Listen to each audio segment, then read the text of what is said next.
This is a conversation with Morgan Mullins for the Kentucky Marriage Equality and Religious Liberty Oral History Project. We are in the studio room of Breckenridge Hall on Morehead State's campus, located in Rowan County, Kentucky. It is June 22nd, 2:20 p.m. My name is Dakota Barr. First of all, I'd like to thank you for taking the time to agree to meet with me today, Morgan. Well, thank you guys for doing this. I think this is really important, so I'm glad to be part of it. I'd like to start with some biographical information, such as where you were born and where you grew up. Well, I grew up in the middle of nowhere. I was born at Our Lady of the Way in Floyd County, and my parents' home is in a little place called Barn Rock, which is sort of in the area of Flat Gap and Red Bush. We actually have a Keaton address, but Barn Rock itself is a collection of maybe like 10 or 12 houses that are all spread out so far apart that some of them you can't see from one or the other. So there weren't a lot of like neighbor kids to play with or anything like that. It was mostly alone until 5 years later when my mother was diagnosed with my brother. So I was kind of lonely. I didn't really notice it because I was lucky to have a really good set of parents. You know, they gave me stuff to do. They encouraged me to read and always kept me busy with things that broadened my creativity and so forth. But I also went to a small school, and that didn't help a lot. I went to school in Sandy Hook in Elliott County because that was where my mother worked at the time, and she wanted me to be within easy distance in case something were to happen, if there was an emergency or what have you. And so for 13 years, I was mostly kind of trapped there, and it was not the most pleasant of experiences for a variety of reasons. If you could touch a little more on some of your childhood experiences.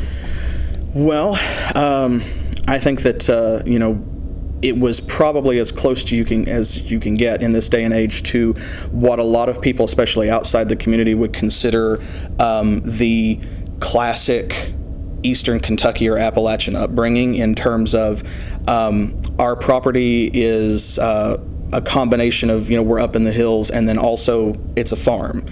And so there was farming. There was not, it wasn't subsistence farming the way that people picture, you know, the stereotypical hillbilly. You know, we weren't dirt grubbers, as the ignorant would put it, but my father raised some food, and then he and Mom raised a lot of flowers, and then also he raised Christmas trees to sell for a profit, which he still does even in his old age.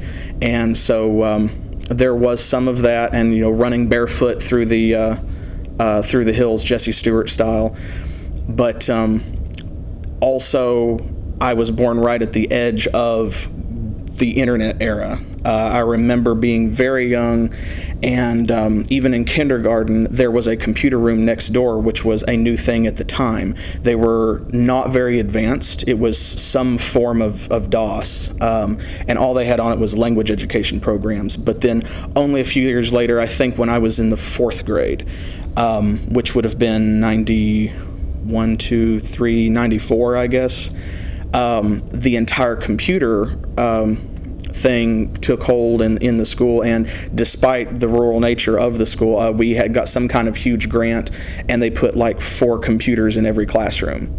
And then just a couple years after that, of course, came the internet revolution, and all of a sudden it was every time that you got a break, whenever, you know, there was a recess or time available, everyone wanted to go to the computers and investigate this new thing called chat rooms and forums. And so I had that connection to the outside, and I think that that did a lot to shape my early perceptions, because I had a few years of small school, small town, everyone knows your business, everyone thinks it's their business, and of course I'm half Tsalagi, or Cherokee as a lot of people pronounce it, which is one of the reasons that I have like long hair, and I got a lot of bullying for that, even at a young age, a lot of unintentional institutionalized bullying as well, not just from other kids whose parents didn't tell them, you know, that they needed to understand, but also from teachers and adults and people who are, you know, why don't you cut that child's hair, or, you know, why do you have a girl's haircut?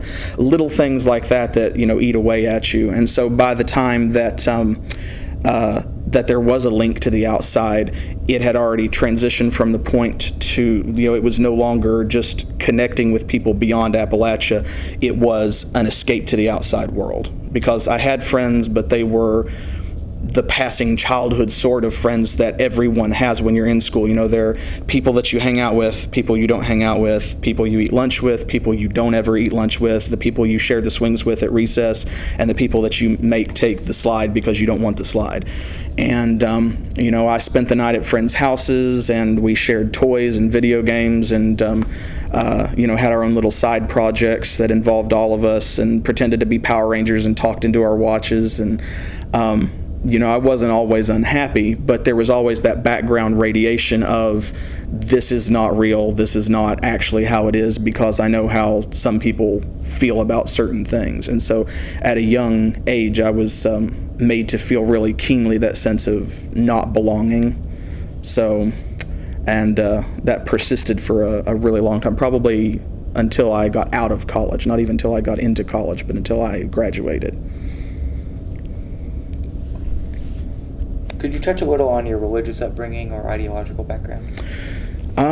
There really was not a lot of that. It wasn't that there wasn't an education, but I consider myself fortunate in that my parents were both raised in exceptionally religious communities, if not necessarily households. My father was raised Old Regular Baptist, and my mother was raised Southern Baptist.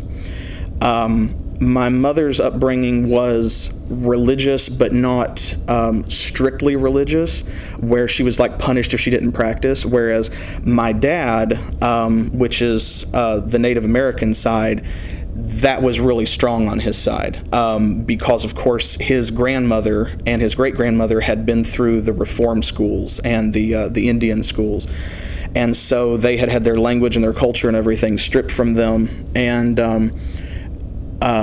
I think the way he describes it, it was almost kind of, because his great-grandmother was not a factor in his life, but his grandmother was very strongly that stereotypical matriarchal iron fist ruled the family. And she remains, I think, a very large figure to him, even in his old age. He remembers her very keenly. And based on his description, it seems almost as though there was sort of a twisted sense of well-meaning in her, like because she had been through that torment, and because she had been forced to become as white as possible in order to just barely survive, it had made her hard and it had made her cruel, and in her own way, she punished her children and her grandchildren for any attempt to reclaim their heritage, I think because she was worried that if they did that, they would not make it. She would not let them speak their language. She would not let them participate in the community, even though there was a community in the area where my father grew up. And part of that was the religious upbringing. He was forced to go to church, and it was one of those churches where the way that he always describes it is men sit on one side, women sit on the other side, the preacher talks fire and brimstone, and if you fall asleep, they have a stick with a knob on the end, they come and they smack you on the knee or the side of the head to wake you up, because you have to pay attention to God. And so the result of that, and then my mother's somewhat looser religious upbringing, was that both of them agreed when they had children they would not force any of that on us. And so both I and my brother were raised with a really open-minded sense of find your own way. Like, we don't have our answers after all this time. We have been told, here are the answers. But we have seen things that indicate that, there may be some doubt. And obviously, if people fight about it this much, there must be a conversation ongoing. Nobody has actually figured it out yet, because if somebody had, everybody would be doing whatever that was. And so our gift to you, and that's the way that they treated it, was, not like the blessing of their benevolence, but like, this is what we can give you to make your world better than ours, is we will not tether you to a specific version of God. If you want that, it is out there. Find it for yourself and find your own answers. And so the result is that I and my brother both consider ourselves, I guess what you would say, spiritual but not religious. Both of us are probably a lot more a lot closer to just sheer atheism than most people who identify with the whole spiritual but not religious identity. But my attitude became, because partly of that Appalachian upbringing and living in the hills and running barefoot through them, even as a kid, it was like, here is the earth, and here is the sun and the sky and all these trees, and there is something tangible here, and it gives us everything that we need, and all you have to do is ask. And if you treat it with respect, it treats you with respect, you know, and you survive, you make it, and everything is good, and the water is clean, and everyone's happy. And so I was confused as to why people would look for answers beyond that. Like, even if you need something bigger than yourself to lean on, there's nothing wrong with that. But to subsume yourself into what, as a child, seemed like a fairy tale, because the idea of the Judeo-Christian God seemed almost as real as the idea of Sauron from The Lord of the Rings. You know, like, he's out there, but it's a story people tell, and he can't actually get me if I don't take the one ring to Mount Doom. You know, he's not going to stop the flight of the eagles or whatever. And so it became, here's this very real thing that you can touch and that gives back. Why would you spend all your time searching for something that may or may not be out there when this is real, when other people are real? And the sense of isolation that we had, I think, contributed to that as well. And so I found my faith in other people, that people do things, people make things happen. Sometimes they do it in the name of a God. But I think that at this stage of my life, I believe that God exists and is real as an idea that people have created. And obviously this is not with any disrespect to God or to people who believe in it, but God exists in the same way that Santa Claus does, in terms of it's an idea that is separate from people, that has developed a recognizable identity. And if I show you a picture or a piece of art, or I write down the word, you know what that is. You can look at it and you can say, I understand this as a concept, and I can talk about it, and I have feelings about it that exist outside of myself. It is something powerful that has an identity of its own, and that can motivate people to do things both great and evil. But I think that it cheapens both the good and the bad when you take it out of humanity's hands and put it in the hands of what essentially to me is a space fairy. Because the things that people do have worth. And so to take the responsibility of that and put it on this conjured entity not only puts a distance between the people who did the bad thing and the bad thing itself, but it also creates, when we look back on it, a distance between the good thing and the people who did the good thing as well, the people who actually did come together in the name of God or otherwise, and they raised that building, or they took up a collection and helped a family in need, or they fed the hungry, or, you know, whatever. People did those things. And even as a child, I saw that, and it was like, why are you guys giving all this credit to somebody who was not here? So. Are you currently a member of any church? No. The closest I come to that is I do participate when I'm able, of course, in the the Native American community, and so I recognize our spirituality just the same way that I recognize everybody else's, but I don't actually assign myself to a membership of any particular institution that I go to regularly. No. And what do you do for a living? Well, I am an art conservator. I actually do full-service framing. There's a small shop here in town, actually, Pine Grove down on 1st Street. It used to be over on Bridge Street and was there for almost 40 years, I think, and then moved over to 1st Street back in 2011 when Christine Barker, who was the owner, died. And I've worked there for almost a decade now. And my father is a carpenter, architect, engineer, and so I had a little bit of background in that helped going in, because the first thing that I had to do before she would hire me was she gave me a test that had math questions on it, and I had to prove that I could add and subtract and divide fractions, and I could break an inch. And so I was like, okay, I'm in the right place based on the skills that I have, especially because at the time it was just meant to be a part-time job. And so now I do the full service. We do everything except make our own frames. But I frame people's artwork. We do some restorations. and everything but appraisals. So when we've done a lot of projects here in town, we work with the Folk Art Center and so forth, and I'm pretty involved in whenever there is an art show or an exhibition, not necessarily here at the university, unfortunately, but at the public library, for example, at the Folk Art Center, at the Rowan County Art Center that used to be the old courthouse and has been restored, things like that. So. When would you say you first became involved in the marriage equality movement? That's a really complex question because I guess the right word is privileged in a lot of ways, that despite my upbringing and despite all the pressures that I felt to conform, not just to like cis heteronormativity, but also to the concepts of small town life and small school life and white life and so forth, that all of that was weighing on me. But I still, you know, when I felt what I felt and I realized that I was bisexual and attracted to both men and women, that I never felt a reason to hide that. My parents did not make me feel that way. I never was in the closet the way that a lot of people are forced to be in order to survive. And I did feel some repercussions from that. You know, it was dangerous. I felt like I was constantly living on the edge, but I wasn't like doing it for the thrill either. You know, it was just, I was taught not to hide who I was.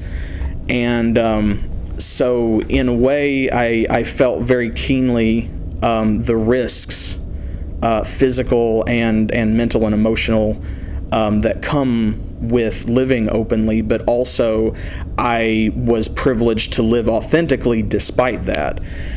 And so, you know, it taught me a lot of self-reliance. It taught me a lot of hard lessons, like you don't always know for sure if you can trust people that you think that you can trust, and that people can turn on you unexpectedly. But it also taught me a sense of unity, and it taught me that there are other people out there who feel alone. And if you refuse to live in, you know, in the shadows, if you are able to do that, if you are, like I said, privileged to not have to live that kind of existence in hiding, then it can inspire other people, because just being yourself is a radical act in our society, and especially in the Bible Belt. I remember that there were other students who were always a little different, always a little shy, maybe always a little hostile because they had to be to defend themselves. And later on, of course, they turned out to be, you know, members of marginalized communities. There was one girl who was a lesbian, another girl who was bisexual. There was a young man who I did not know until the very last day of high school, right before graduation, that he was either gay or bisexual. I still don't know which, and I feel like I should have done more to support some of those people. But knowing that they were there, and I remember the surprise on their faces when, like, it came out that this one girl was a lesbian, and I was like, and she was just so surprised by the fact that I didn't mind, that I didn't hate her for it, that she didn't have anything to say. She was left speechless, not by my kindness, not by my compassion or my understanding, not even by any effort I made to connect, but just by the simple lack of hostility. She was floored. And I think in that moment, if not before, I kind of realized what we were up against, because then it was no longer my personal struggle, it was everybody. It was like, how many more people are there? How many of us are there, even in this small town, in this small school where there's a graduating class of like 27? How many of us are this? You know, how many of us are oppressed this way? And So ever since then, I felt a need to be as involved as I could be. And so in extracurricular school programs such as Upward Bound, I was as active as I possibly could be in supporting the LGBT community, in trying to find that community where it existed kind of off screen, or to create that community where it seemed like people needed it, but it did not exist. And in that reason, I guess people have noted before, and I have noticed in retrospect especially, that you seem to find one another, and it's as though there are hidden cues or little subtle social things that draw you together, that magnetize us to find one another and congregate. And I don't know if it's pheromones, I don't know if it's a sense of survival, I don't know if it's, you know, the sound of our voices or the something in our eyes, but we find each other and we knot up. And I found out later in college that one of my best friends, two of my best friends from high school, the only two that I actually still have a strong connection with, actually wound up being gay. And all through high school they were closeted, but we were like this, and those were the only ones that lasted. And I think it's because we leaned on each other even without being aware. And so then, of course, once I actually got into college, I studied theater. I came in as a theater major. I intended to be a creative writing major, and that just was not available. And I fought the entire time that I was here to make that a thing. And then, of course, literally the last semester that I was here, they introduced that program, and it was like, you go, guys. But I'm not bitter. The next generation will be, they'll have it. But of course, in theater, partly because of stereotypes and partly because of the open culture of drama, there were a lot of Mogi people, which is my preferred terminology to LGBT. So I made some temporary friends there, and also some lasting friends. I learned a lot. And then I moved on because, not because of any one person in particular, but it just wasn't what I wanted to do. And I got into sociology and philosophy, and eventually that's what I graduated in doing. And it was in the sociology program in particular that the question of marriage equality was raised, like as an explicit subject, because of course that is a sociological issue. It was only in 1990 that I think the World Health Organization declassified homosexuality as a mental illness. So even in 2005, it was still, and remains today, 11 years later, a radical conversation to have, to talk about it like it's normal, like people should be free to be who they are.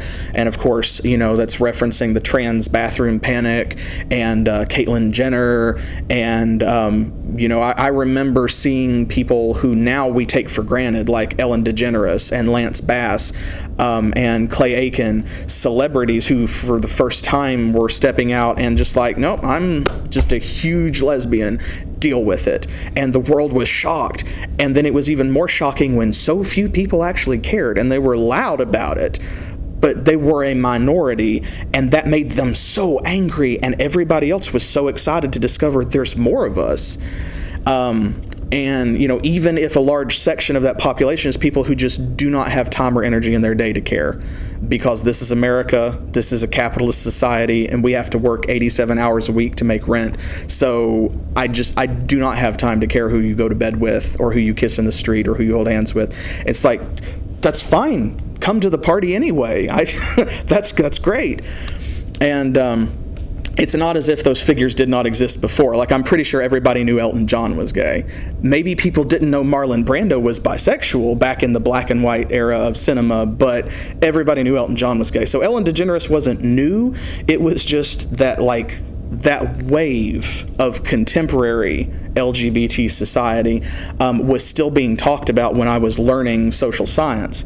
And marriage equality seemed like this distant pipe dream. It seemed like something that it had happened in other places. Like I don't remember the year, but the Netherlands, of course, had already legalized same-sex marriage, and there were a lot of other very distant European countries where it was happening. And of course, that was poo-pooed and hand-waved by people here as well. It's Europe, of course. And it's like, well, yeah, of course, because they've been around for hundreds of years longer than we have, and they've got their crap together. We're the juvenile ones.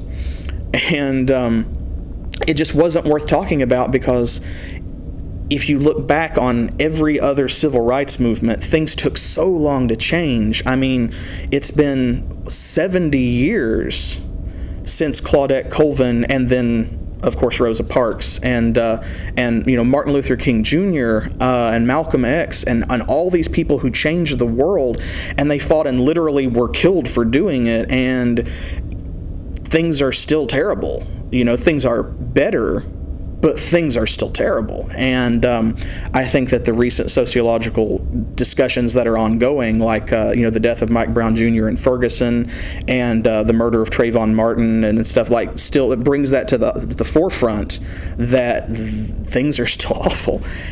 And so I think there was an unspoken assumption that our movement would be the same way. Like, the Stonewall riots had happened so long ago, when Marsha P. Johnson threw that first brick.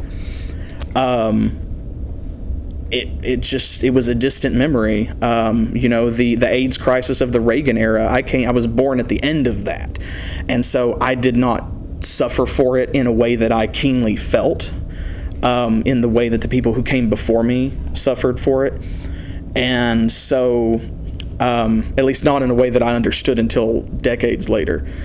And so we knew it wasn't going to happen in our lifetimes. Like, by the time that marriage equality came to the States, it would be almost useless to us, because by that point we would have already settled down, we would have found somebody to love, and we would have found the appropriate series of flaming hoops through which to jump to make certain that all of our assets were left to the person we wanted them to go to, as opposed to winding up in possession of the state or some family member that we didn't want to have them. And that would be that. And so the idea that we might get married one day was kind of a useless idea, because we already feel like we're married. My husband, of course, studied sociology as well, and we were in that program together, even though he's a couple years younger than I am. And we had that conversation. It's like, well, we've been together long enough. We're always going to be together. If you want a ring, I'll give you a ring. But we don't need a ceremony. We don't need to make it legal for everyone to know that we are together and for us to prove that we love one another. It just is what it is. And if we were to get married, nothing would change. It would be a piece of paper. It would be a formality. So what is the point?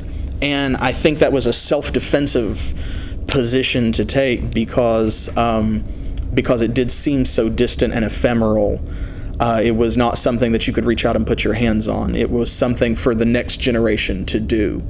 And of course, with all the other problems that our generation has inherited from our priors, there was just no time to think about it at that time. And then one day, a state legalized same-sex marriage, and I'm ashamed that I don't even remember which one was first. It might have been New York. I don't think it was, though. I think there were a couple of others first. And then it was like, oh my, what, should we move there maybe? Massachusetts maybe, I think was it. And then another one. And then a couple years later, another one. And then New York, I think, was like the fifth state, maybe. And that was a huge deal. And like, New York embraced it wholeheartedly. They were like, let's go whole hog. Let's make New York the gay marriage capital of the world. Everyone will come here. Everyone will get married. There will be streamers. There will be pride parades. This will be the vacation and honeymoon destination for everybody. And just throw open the gates to Fire Island and let's party. And that's when the conversation changed. It was New York. All of a sudden it was real. All of a sudden it was right there where we could see it. And it kicked in what we hadn't really felt or realized, even when a few other states had already legalized the process. When New York did it, I mean, New York is what you think of when you think of America, especially if you are from outside the country. But even here, even in the Bible Belt, when you think America, you think the Empire State Building, you think the Statue of Liberty, you think Ellis Island, you think of all the stories that we've been fed throughout our education and our upbringing of the boats full of dreamers coming in and seeing that great green lady holding up her torch, and you look and there's the skyline of New York in the background, and that's where all the great romance movies are set, in Central Park or in Brooklyn or in Queens, or and even in Harlem. And now the gays can get married if they go to New York, and it might not be legal unless you stay there, but there it is. And so all of a sudden there was a paradigm shift from, this is something for other people, for us to think about maybe, and maybe even talk about, but not something for us to worry about, not something to concern ourselves with. And it was no longer that, and instead it was, holy shit, guys, we can do this. This is happening. Other people are making this real. Where are we? Are we holding up our end of it? And I think there was a combination of like some guilt and some shame for not doing more, at least in the community that I was part of, but also a sense of excitement. And it was like, okay, now that we have something to latch onto, now that there's a horse in front, it's time for the herd to move. It's time to lay a new road and make this real. And that became an everyday conversation. It became the subject of lectures. It became the subject of debates across disciplines, and of course very much in private as well. And it was, I've said multiple times to people who know me that if you had asked me 10 years ago did I ever think that I would be married, I would have said probably not. If you had asked me 5 years ago, I would have said nothing, because I was speechless at the time. And if you had asked me 2 years ago, I would have said, I don't know. Let's see where this is going. Like, I would love to do that. I hope so. I hope everyone can get married. It might still be 20 more years, but, I'm sure I would love that.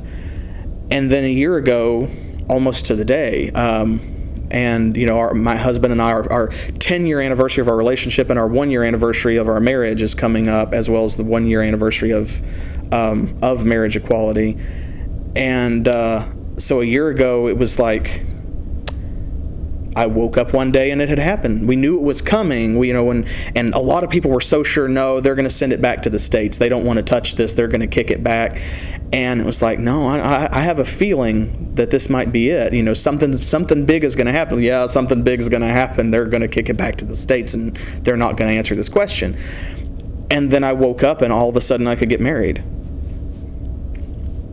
And it was just mind-blowing. It was an incredible experience to suddenly wake up and have the same basic civil rights that everybody else had, or at least that civil right. Obviously not all of them, but it was an incredible feeling. And during that last moment, those last few months, there was a lot of campaigning, there were a lot of rallies, there was a lot of celebration, a lot of fear, a lot of worry. But I was glad to be part of it, because our civil rights movement didn't take as long as we were worried it was going to. I mean, obviously that was only the first step. There's so much more to do, but it was a huge win. And I think that our youth and our connectivity and internet culture and stuff played a huge part in that. Things are changing much more quickly now on a social time scale than they ever have in the past. And to be fortunate enough to be born at a time of momentous change like this, when things are rolling forward unstoppably and it's happening fast enough that you can see it, when at the beginning we thought that it was going to be, well, we're doing this for our children and maybe for our grandchildren, and that's good enough, is just an incredible, very complicated feeling with a lot of layers to it.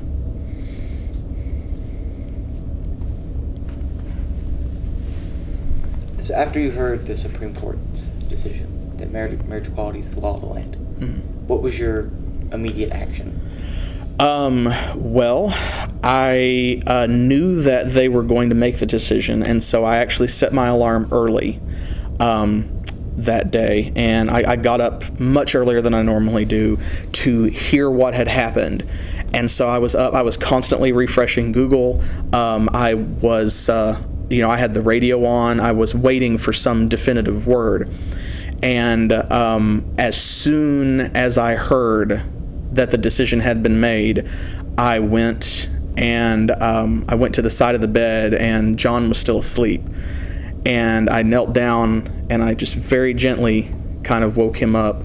And he opened his eyes, and I remember him looking so bleary and so put out and just so sandy-eyed. And he kind of cracked one eye open like a cat, and it was just, why would you do this to me?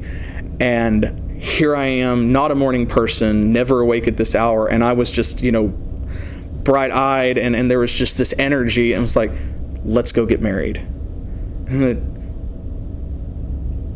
can't we do it later, he said. I'm like, no, let's go get married right now. I'm like, okay. And it was just this really human moment that I felt like was happening all over the country at the same time, and it was something that you just could not capture with writing or with cinema, all the feelings that were pent up in that, and then just this tired look of resignation on his face, like he couldn't hardly be bothered, even though I knew he was excited too. And once he was all the way awake, he was very excited, and just even thinking back on it now, lifts my spirits.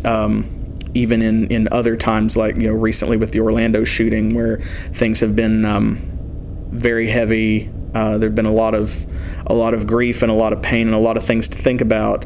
But I look back on that moment and just the sheer silliness of it and the purity of it. Let's go get married. Fine.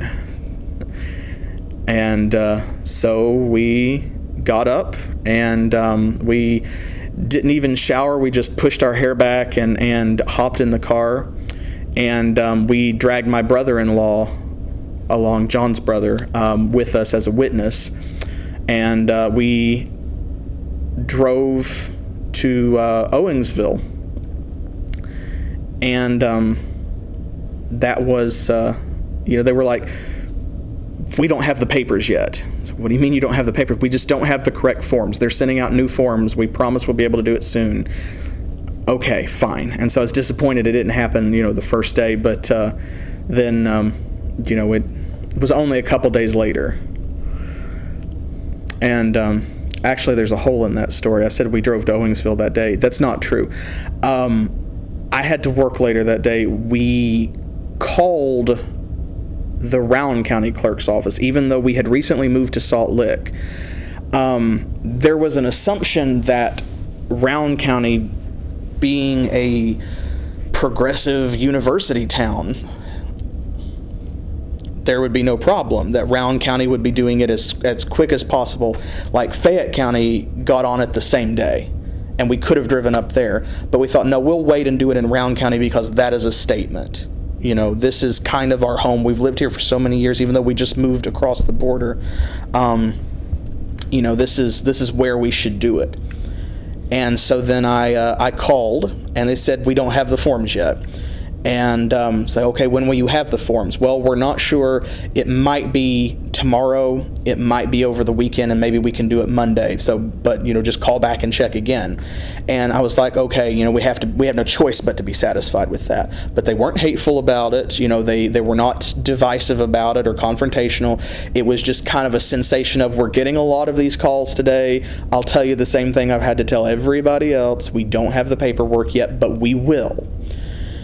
And so I called back early in the morning every single day, and it was, on the first day, we don't have the forms. On the second day, slightly more panicked, we don't have the forms. We're not sure when we'll have the forms. And I think that the decision was handed down on a Thursday. And then Monday rolled around, and I called and was like, when are you going to have the forms? Everybody else has got the forms. I'm going to let you speak to the county clerk. Okay.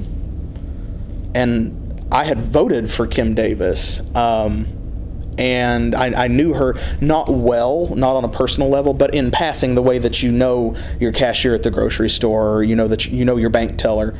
And so it's like, does Kim know when the forms will be in, or is there a problem? I hope not, and Kim is the one to explain it. And that's when we got that rejection. And I don't know if we were the first couple that was like explicitly rejected in person by her, but we were among the first, because I was calling at very early hours, over and over for days. And so we were among that first group of people who had to hear her say, well, we will not be doing that due to deeply held religious convictions. And the way she said it, it was the same way that you hear people say, you people. What do you mean, you people? Like it's a separate category of animal. There's something about the phrase, something in the tone that makes it separate, that makes it other. We won't be doing that. Like she couldn't even say it. It's like, okay, well... And I just didn't know what to say. I was immediately, kind of tensed up and was just furious, but there was no direction for it because this was so unexpected. And she was polite. She recommended several other nearby counties. It's like, you could go here, here, here, because they're doing it, but we won't be doing it here. And it was, what could you do? It was just, okay, well, thanks, I guess. Goodbye. And was so flabbergasted by that, I guess is the appropriate word. And so then what came about was, we went to Owingsville instead, and it was very surreal. We wound up being the first couple to be married in Bath County. And if they had a problem with it, they didn't say anything. They treated us like everybody else. There was kind of a sensation in the atmosphere of their office like they were waiting for something to go wrong, or like they were waiting for an incident. But they filled out the forms. They never complained. They smiled. They chatted with us while they were on the typewriter doing the license. The guy came out of his office. He signed it. They clamped the seal on it, and they gave it to us, and they told us what we needed to do to finalize things, and that was it. And then we were married. And Bath County is so much more rural than Round County, and is... generally speaking, when you look at it objectively from the outside, the government there is more corrupt. The overall impression that you get is one of less tolerance and more like they are deeper into the Bible Belt. And so it was just this, that we couldn't get married in Moorhead, but we could in Owingsville. And that something wasn't parsing. That math was not adding up. We were not unhappy. And the reason that we did it was simply because we wanted it done so badly that we didn't wait. Other couples waited because it was important to them. To me, it was important that we were married because then if something happened and they tried to take it away, we could fight it like other couples had fought it. We had a piece of paper, no, we're married, you can't do this, you can't stop us anymore. So I was doing it, I guess it was the culmination of decades of fear and a sense of self-preservation boiled to the top, and it was like, I have to protect John, I have to protect us. We need to be married so that if something happens, legally, I have a leg to stand on to battle back against this. And that overrode everything else. And so we were still very much a part of the protests and, you know, the battle that happened here in Rowan County. And we participated in that, and we supported other people. And I feel like that was even more important than if we actually had waited, because now we were married, and it was like, we have ours. Now our job is to help everybody else get theirs. We're safe. We have to help them. And even now, it's just really surreal in all of that process to look back on it and think of that phone call and just tilting my head at Kim, even though she couldn't see me, and just, excuse me, you're what? And everyone was surprised by it. From what I'm led to understand, you know, even people who knew her personally were surprised that that happened. I was surprised. I was very disappointed because she had my vote, you know, to get into office for a variety of reasons. And then that happened, and it was like, oh, what's the meme? It's, honey, you've got a big storm coming. So.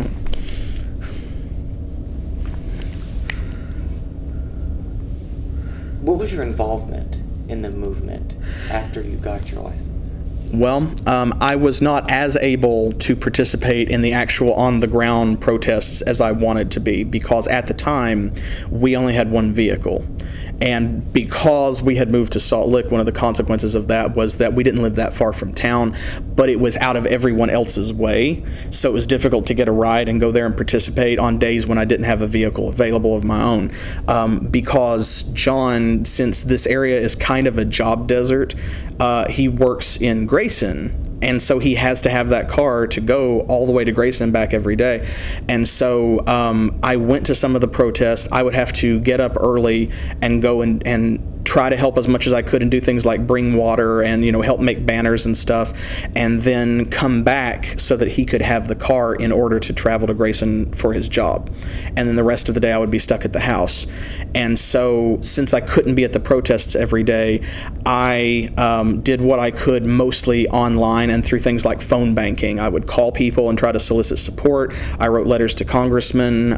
You know, I wrote letters to the county clerk's office. I called other officials that I knew personally that were involved in the community and tried to urge people like Cecil Watkins, like Walter Blevins, like Rocky Atkins to take some kind of action.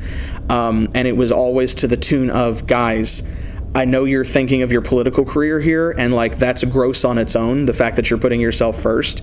And I was really frank with them, you know, that I was disappointed that they weren't doing more. But it's like, you need to take an official position on this, because I don't know if you've seen the newspapers in New Zealand today, but we're on the front page, literally around the world. The U.S., the great bastion of supposed progress and all these other things that we make ourselves out to be that we're not, finally broke down and gave the gays their human rights.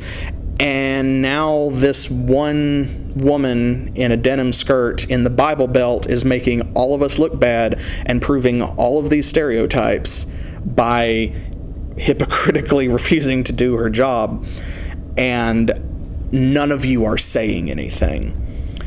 So there was a lot of that. I also helped to do a lot of coordination on the Facebook page. I was not an administrator, but like I would get out and I made sure to, because it was a worldwide discussion, I was out there batting for Rowan County on Tumblr, on Facebook, and on other social media, you know, saying, guys, I'm from there. This is what's really happening. Please don't spread false news, or thank you for the encouragement. It's good to know that we're not alone. You know, here is where you can find more, and trying to steer that discussion and you know, bring people back around to where they could actually funnel help to us. And there were people from around the world who were, you know, sending donations, sending their love, you know, doing what they could from halfway around the globe to try and help us fight this fight. And that was amazing to be part of. And then I feel like the most important thing that I did was that I am not a trained therapist. I am not licensed for that. But being a sociologist, and with that being my emphasis, you know, that what some people I guess call gay and lesbian studies, I think that that's a little archaic. So, but you know, the LGBT emphasis of sociology, I offered as much of that and of myself as I could to the group itself as the Rowan County Rights Coalition initially formed and then began to grow exponentially. There were a lot of people, especially cis-het allies who did not understand all the terminology, who wanted to help but maybe weren't sure what they could do or what their place was as a straight person, as a non-trans person. What could they do to make this better? And there were a lot of people, especially young people, who had questions. It's like, okay, now that all this is out in the open and I feel compelled to join in, that means that I have to say something about myself. I have to decide, how do I fit into this? What shaped puzzle piece am I? And so I was there as much as I could be for a lot of people who wondered, well, what's the difference between bisexual and pansexual? What is the proper terminology to use if someone is transgender? Why does this thing matter? Why is this a question? Why are some of these things happening? You know, does anybody have any answers? And I do not have all the answers. You know, I'm always learning more every day myself, but I tried to be there as much as I could for people who had those questions, and at the very least direct them to other people who knew more, so that maybe they could either educate themselves or they could find what it was that they needed in order to feel complete, so that they could stand up and fight this fight. I think that's probably the most valuable contribution that I made, is, you know, if I helped any of those people to find the answers that they were looking for, then that's worth more than anything else that I did.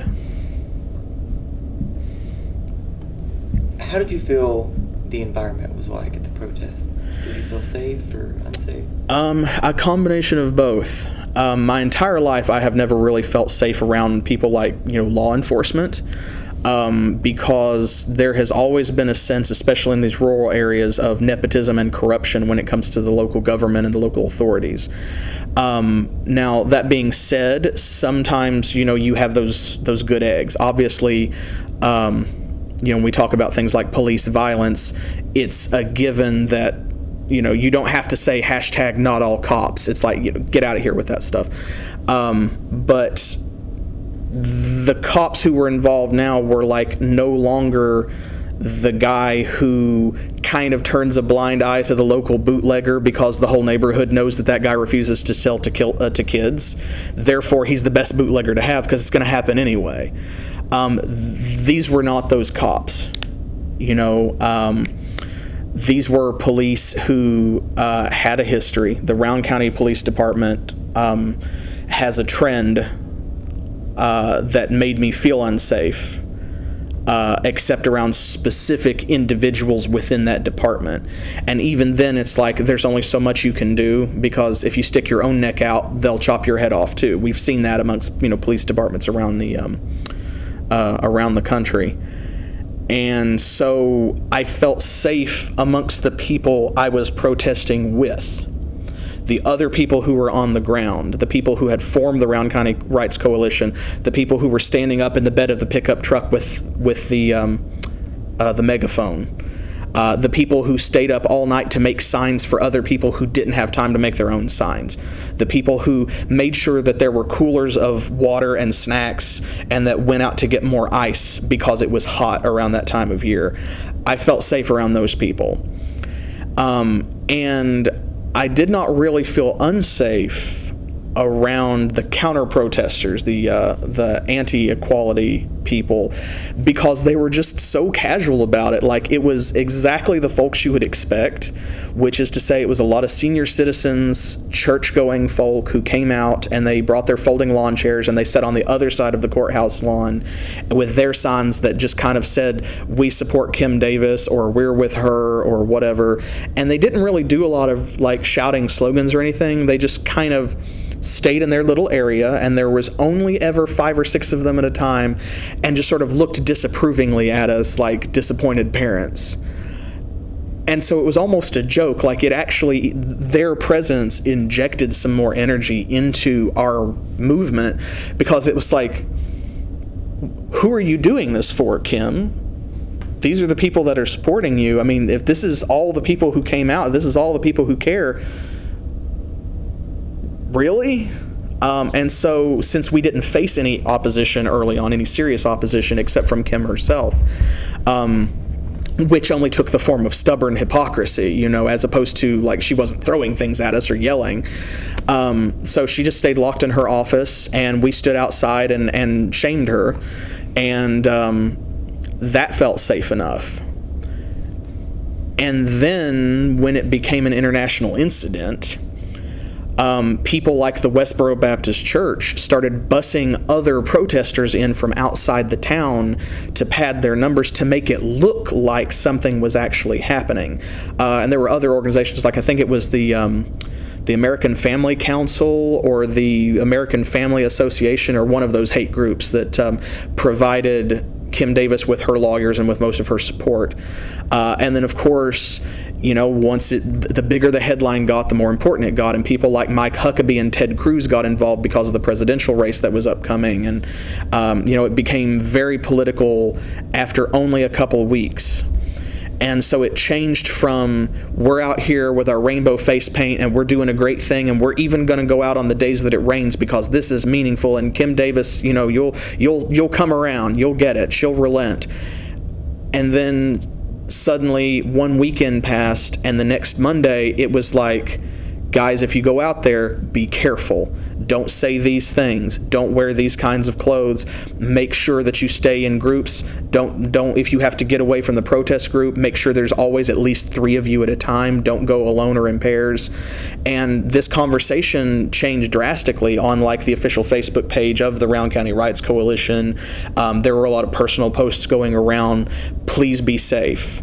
Please watch out for these types of people. This is where the other protesters are located in town. This is the times that they're scheduled to be there. You know, watch yourselves. Watch each other's backs. Don't get into any fights. They are going to get up in your face and scream at you. Don't let them push you, you know.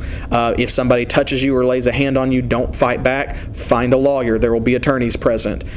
That kind of thing. And so there was a dramatic shift where it stopped being a pride rally, which in itself was a radical act already, and it started being, okay guys, this is actually a serious thing. You know, this is potentially on the same level of the black folks in Ferguson who are like facing off against the riot cops. You know, like there's no tear gas yet, but there are people who want there to be tear gas. There are people who want to come and get us and take us away. They're trying to provoke us so that they can make us the bad guys. And, you know, which is absolutely not to really, you know, make a direct comparison to that other struggle. But that's what it felt like. Like it suddenly became more immediate. It was right in your face. And like now there's a potential for violence. It could be life and death. Don't bring your kids to the protests. And that really drove home for a lot of people. Like the group got smaller because there's some people who just didn't feel safe there anymore, and it became so much more important what the remaining group was doing, because now they were no longer just standing outside shaming Kim Davis. They were actually, as peaceably as possible, literally fighting back against people who were trying to have a fight, people who wanted us dead, who wanted us gone, who wanted us to go away and never come back. And that was our opponent now, not Kim Davis, people like the Westboro Baptist Church, you know, who went and protested the mass funeral that they had for the Orlando shooting. And so it was that kind of scum is what we were up against all of a sudden. So Kim was one person. Now it was the American Family Council. Now it was the Westboro Baptist Church. Now it was these people. And that made things a lot different. Would you call the tactics of the protest effective? I think yes. I think that, you know, the community did what the community was able to do with the resources that we had. It's always easy to be disappointed that more people weren't there, or that some people gave up halfway through or whatever, but I feel like that's the wrong attitude to take, because especially in something that is so tense, so important, so anxiety inducing and depressing, and where there's a threat of violence, especially later on, you do what you can and you fight the fight you can fight, and then sometimes it's time for other soldiers to take over. Sometimes that has to happen. And so, I mean, I understand that completely, because I had a conflict in terms of I want to be out there and do as much as I can. And, you know, I'm young, I'm relatively able-bodied, and I at least look like a white male. And so I have power that other people do not have. I have privileges that other people have. There's a certain amount of credit that is just given to me, social credit, with which I can do whatever I please. And I need to use that. I need to spend that on a good cause to amplify these other voices and to make this a thing, to make this change. But at the same time, if I get down there and some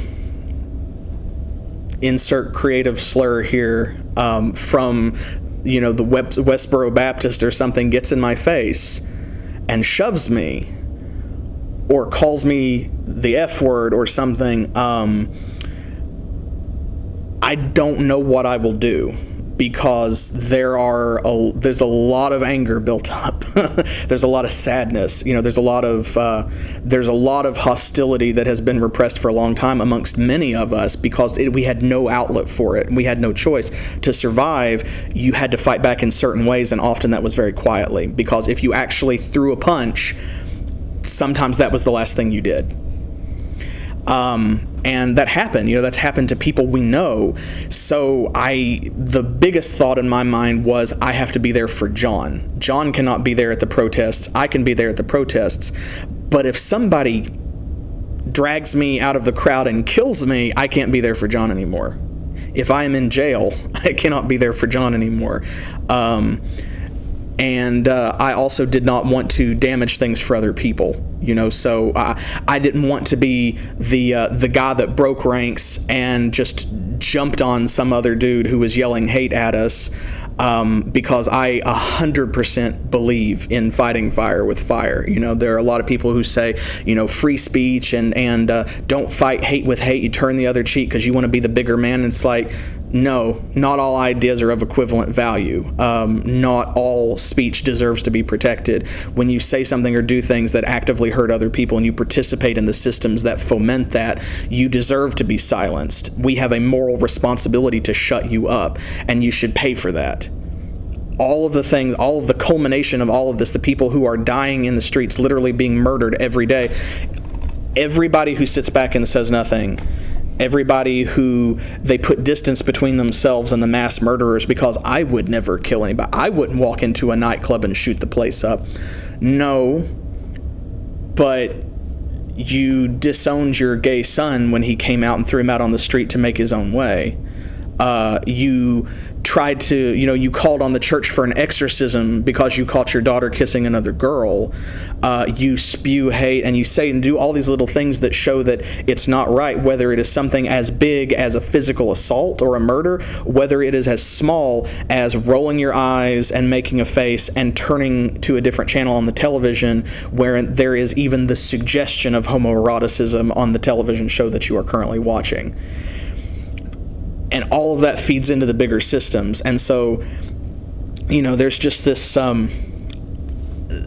directionless feeling that everyone around you is complicit, and you have to deal with that. And it's like, I don't want to be the guy who you know, I want those people to feel ashamed. I want society to make every one of us feel like it is not okay to say certain words, that it is not okay to treat people like things or like lesser, you know, because you are black or because you are Latinx or because you are pansexual or transgender or any of those things, you know, or because you're not Christian and white and straight and cissexual and male.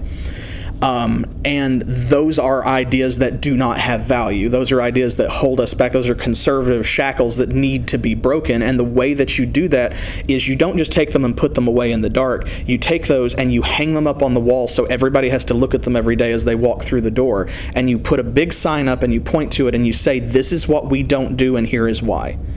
And you remember the names and you remember the blood and you remember the terror and all of the tears and you talk about it. And you do not let it happen again. And so because that is the way that I feel about it, I had a worry that I would be the guy who would just throttle some American Family Council member who came up and shoved Erica or pushed Travis or shouted at Mary or, you know, got up in Carmen's face. And it would be like, is this it? Is this it? Where is my line? And because I could not find that line in myself, I took a step back. And I think there were a lot of people who did that. I think there were a lot of people especially the people who were in my age bracket, that was the reason that they stepped back and they decided to support what we were doing in other ways. A lot of the older members of the community, I think there was just a sense of exhaustion. People who had been through this before, whether they were LGBT themselves or whether they were straight allies or whatever. There are a lot of people in the age bracket where they had seen the terrible way that the Reagan administration had handled the AIDS crisis. They had seen the loss of leadership in the LGBT community and the genocide that had happened before, effectively. And they were just so tired. And it was inspiring and exhausting to watch them stand up again and say, not this time, not a second time. But even then, their energy can only carry them so far. And so the group did get somewhat smaller, but I think that the tactics remained effective. I think that the protest, obviously, if no one had stood out there and fought back against Kim Davis, I don't know that it would have made the international news. It may have been a lot quieter. We attracted a media circus because we were making noise. If we had sat back and done nothing, Kim Davis may have been dealt with, but it may have been kind of off panel, or potentially it could have been a conservative rallying point where she was fighting this fight, and because we did not get there first, other people formed a queue behind Kim Davis and said, no, we stand with her, we're going to fight back against the Supreme Court decision and get it overturned, and who knows what could have happened. And so it's not as though I credit our little movement with directing the entire course and fate for the whole country. But I think that we did have an impact. I think that the calls and the letters and the public shaming did have a positive effect. And I definitely think that the people who busted their butts and made their feet sore and sweated in the heat and got rained on, who stood out there day after day for months, I think that that was worth it. I absolutely think that they did the right thing, and I think that it was worth it. You previously mentioned the Rowan County Rights Coalition. Mm-hmm. Do you believe such an organization is necessary in a small community like Rowan County? I absolutely do, especially because I feel like, prior to all of this, as I said before, we kind of viewed, and by we, I mean, like my social circle, we viewed Morehead and Rowan County as a more progressive beacon. MSU calls itself the light of the mountains. Or maybe that's the tourism slogan of Morehead itself, but that's the image that they try to present. And that just didn't happen. They did not follow through with that propaganda when this happened. Very few people in authority or power spoke up and took a position. And even the ones who did mostly waited to do so until someone else stepped forward first. As much as I have against the administration of Morehead State University for mostly academic and political reasons, intra-community stuff, at least the university did come forward and make an official statement that the position of the university is, this is bullshit. Kim Davis is doing the wrong thing, and everybody who is sitting on their hands right now is doing the wrong thing, and we are totally with the protesters, and this is a safe space. And I think that the community really needs that, because the fact that all of Morehead did not immediately turn on Kim Davis and go, oh my goodness, what are you doing? Even if you agree with her, it's like the Supreme Court has decided. That's kind of it. Why are you fighting? That was very disappointing. It was a big letdown, and for the first time, I think that I was truly and deeply glad that I was no longer a part of Morehead or Rowan County, that I had moved even just barely across that little line into Bath County. For the first time, there was this distance, and it was like, that's no longer my hometown, because they did not have my back. Now, the Rowan County Rights Coalition did, but they did not represent the whole community, which is why they were important. Because, as has been said so many times, not just in this interview, but by people everywhere, that just existing is a radical act if you are gay, lesbian, bisexual, transgender, asexual, aromantic, demisexual, whatever. And so that support group is so important for so many people, and I believe in it so much that even though I have found myself for large tracts of my life to be self-reliant, it was not because that was my choice. It was because I had no one to help me. I had no shoulder to cry on. I had nobody to lean on for so long. And nobody should have to live like that.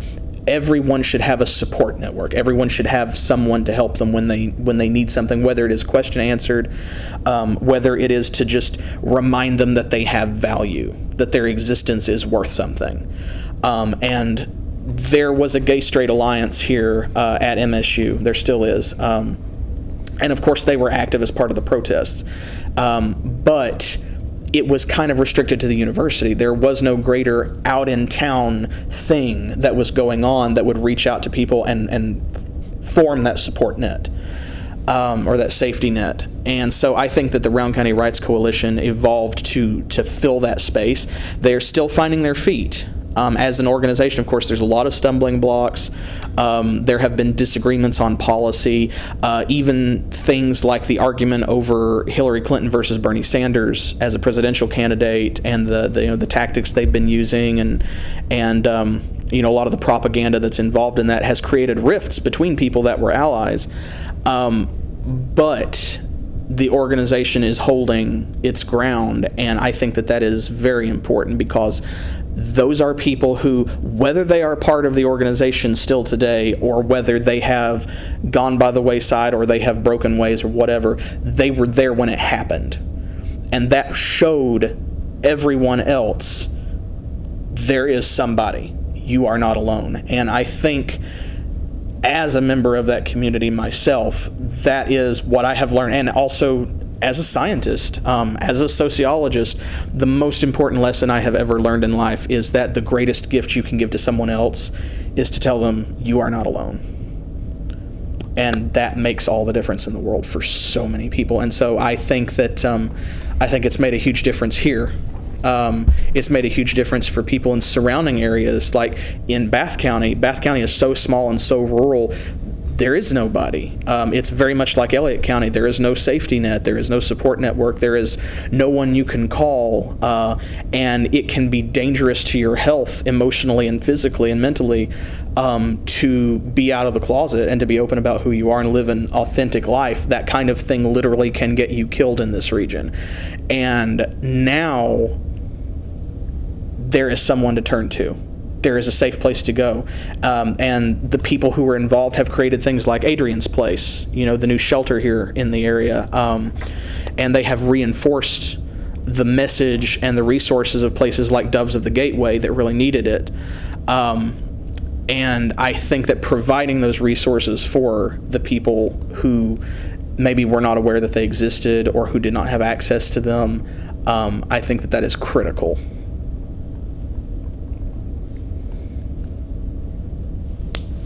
Going back to the Rowan County Clerk, Kim Davis, would you say that she best represented her cause, the cause of religious liberty? Do you mean that she was the best possible person to make that representation, or do you mean that she did a good job of representing what she stated to be the reason she was doing it?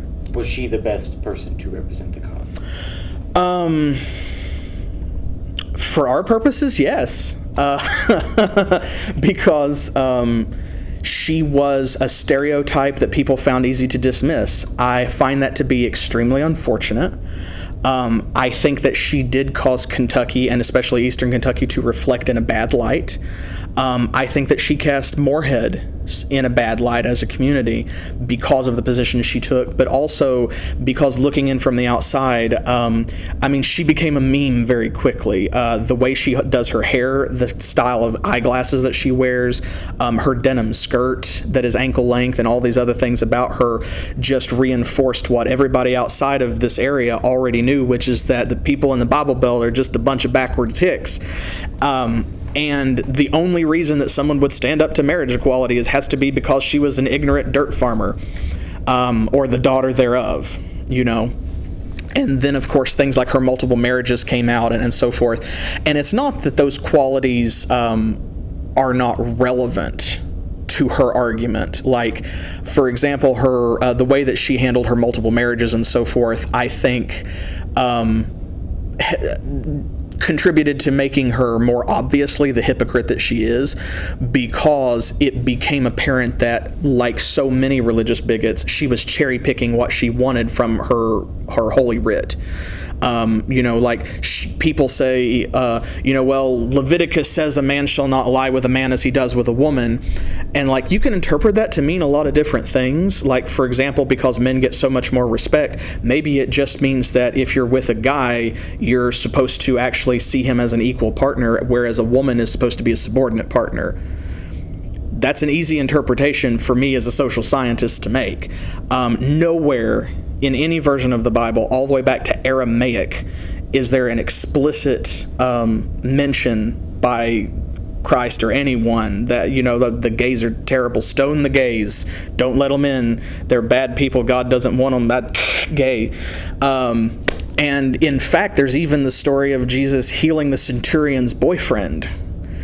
So, I mean, when you say Leviticus says don't lie with a man as you lie with a woman, it's like, well, Leviticus also says that I should burn you at the stake for eating shellfish, or that I should stone you to death for wearing mixed fabrics, or that if a man cuts his hair or his beard, that he should be driven out of town. So what's the takeaway here? Like, what part of the PowerPoint presentation are we supposed to focus on? Because you want to use this part and not that part. And it's like, to me, religion is supposed to be a guideline. Do unto others, and don't lie unless it's to save somebody's life or something. Respect your parents if they've earned it. Don't kill somebody unless they try to kill you first and you have to. That kind of thing. Sensible stuff. The common rules that everybody generally goes by to live a reasonable, common sense life. But if you're going to go whole hog, I mean, if you're really going to knuckle down and dig into that Bible and really believe every word of it, I feel like religion is not a buffet. As Terry Pratchett, Sir Terry Pratchett, said in one of his novels, you can't say, well, I'll have 2 helpings of the eternal paradise, but none of the prayers and fasting, thanks, they give me wind. And that's very obviously what so many religious bigots specifically do. Like, not all religious people are bigots, but you can almost always tell a bigot by their Bible verses. And so that hypocrisy was apparent, and people latched onto it because that is what a lot of that movement, that's what they use as their tools to fight against equality. But she had that quality of, like, she was the opponent everyone expected. So the conservatives rallied behind her, but all the liberals and progressives just went, of course it's this woman. Of course it's her. So I think in terms of, like, if you have to pick your battles, if you get to pick the enemy, and of course she wasn't like the enemy general, but if you have to pick the army that you're going up against, of course, you're going to pick the one that's easiest to defeat. So from our perspective, was she the best possible avatar of the conservative anti-equality movement?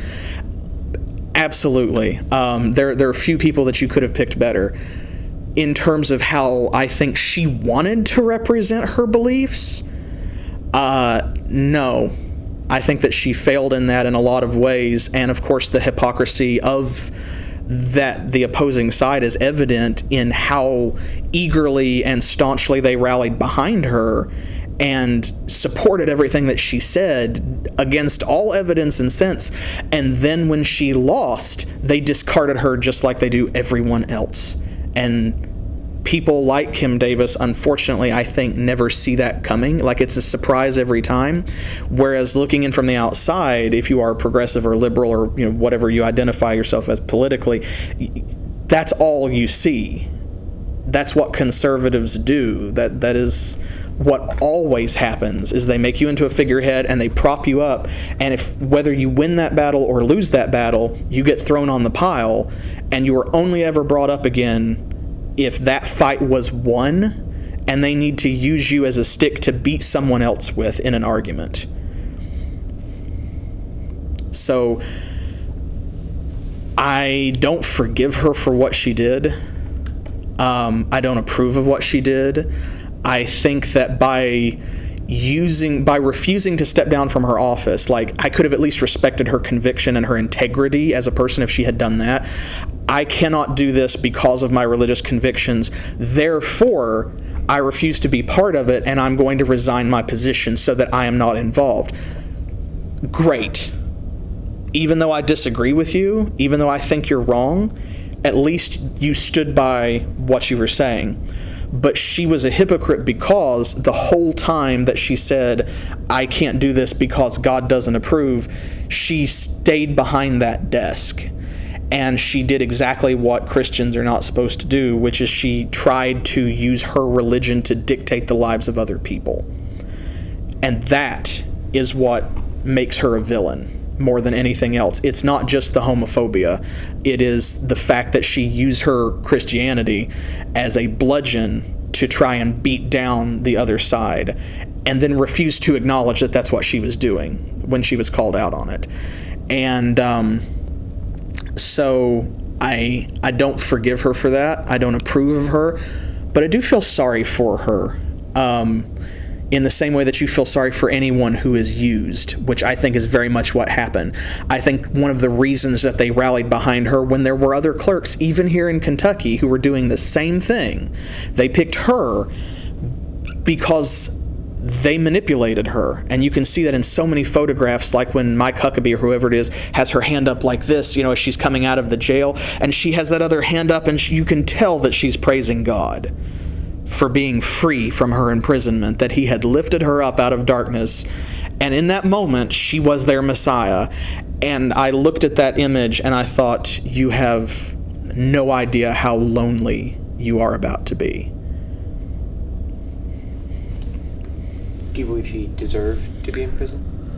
Oh, absolutely. Yeah. She deserved a lot more jail time than she got, and I think the reason that she was probably freed as early as she was possibly because of the media spectacle, because right around the time that she went to jail was, I believe, this approximately the same time that we received news that people like Westboro Baptist were going to be bringing people in from outside the community to enhance their sides of the counter-protests. And those kinds of people can and do attempt violence if they can get away with it, especially Westboro Baptist, because they have an entire fleet of lawyers, I'm led to understand by people who are in the know on that sort of thing, that's the whole point. It's much like the people who come to the free speech zone here on campus. They want you to get mad at their ridiculous statements and push them or shove them or shout at them or throw something or whatever to fight back physically if they can get you to, and then they make you the bad guy and they destroy you and they take everything they can get from you and they drain you dry and they leave you broken. And that's how they feed and get stronger, like some kind of deep-sea parasite. And just like a deep-sea parasite, they belong in the abyss where no light reaches.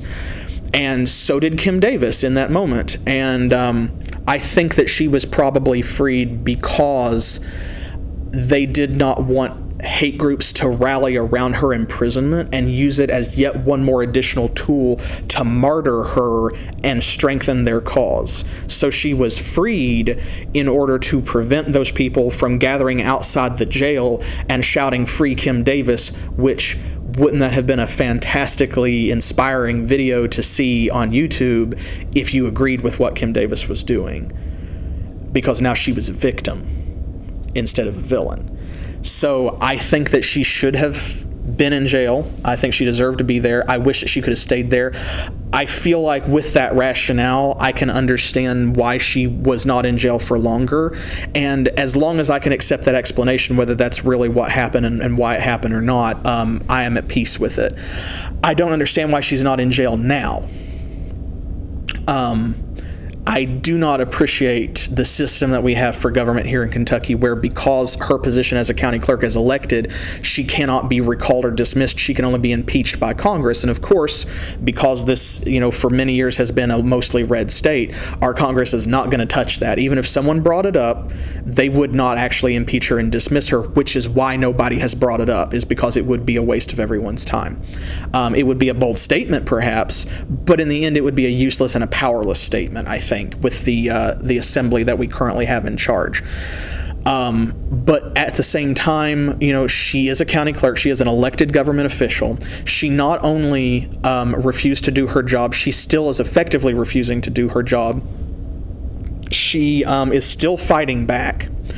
I read only earlier today that she was trying to get the charges against her dismissed because of other recent changes in state policy and federal law, and so she just wants all of this to go away. And like so many self-righteous white Christian bigots, she wants to suffer no consequences for what she did now that she's come out on the losing side. And that's not how things should work, but it is how things very often work, unfortunately, and it is probably how things will work this time. I think that the greatest consequences, tangible consequences, she will actually suffer, it's not even social ostracization, although there are businesses in town who very bravely have refused to serve her and people who support her, and I appreciate that, just like people have refused to support, people who vote for Trump.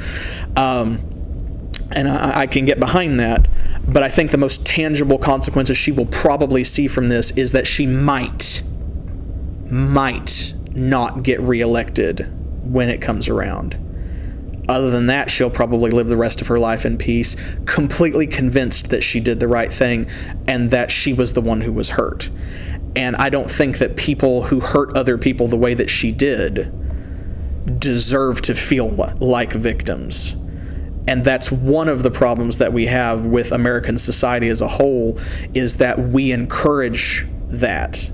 People who hurt other people are allowed to feel like victims. Like, even if you apologize, it's how brave of you that you said you were sorry. Not, well, good, you should be sorry because you hurt these people. And she hasn't even apologized, and she never will, because we don't give her any reason to. So, yeah, I think she belongs in jail right now. I'm disappointed and upset that she's not there, as she continues to break the law and fail to perform her duties and to uphold the oath that she swore to the people of Rowan County.